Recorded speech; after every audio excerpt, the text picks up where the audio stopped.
not, the magic all happens behind this ordinary old roller door. And today we're going to meet designer Jason Baird, who is in the midst of costume creation frenzy. Hey Jason, what are you working on? I'm working on one of the mermaid tops for H2O, Just Add Water, our new children's television series. Now this is the top, but look at the tail. That is absolutely beautiful. What's the first step in designing something like this?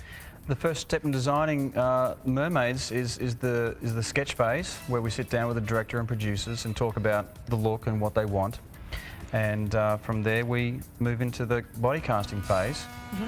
So each actor has to actually get fitted for their tail. That's right, yeah. Once they've cast their actors, they come in for a full body cast. All right.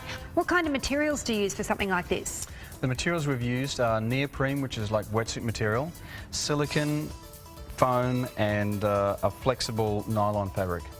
Well, this is all very interesting, and very soon we'll be finding out just how a mermaid tail is made, so stick around.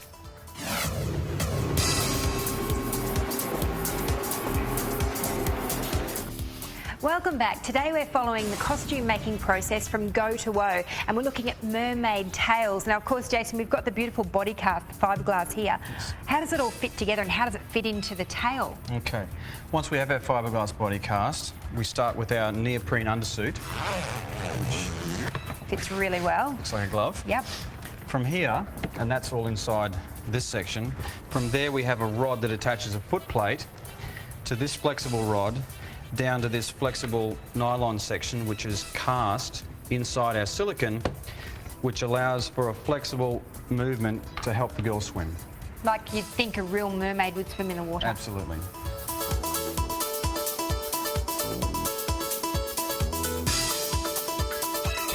So far we've seen costume creation steps 1 and 2, and a little later in the show we'll be adding the finishing touches to these fishy creatures.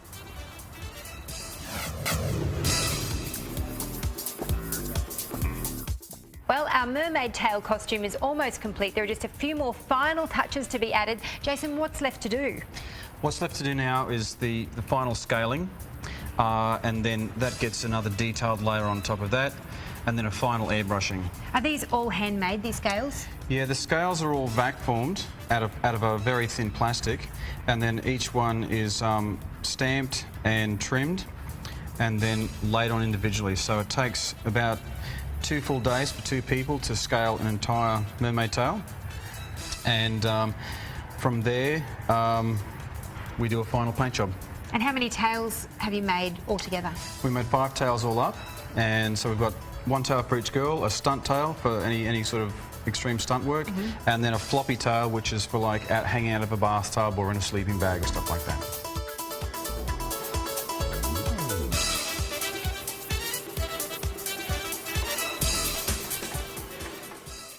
So there you have it. The tail is finished, and so is this episode of Totally Wild. Thanks for joining us. We'll see you next time.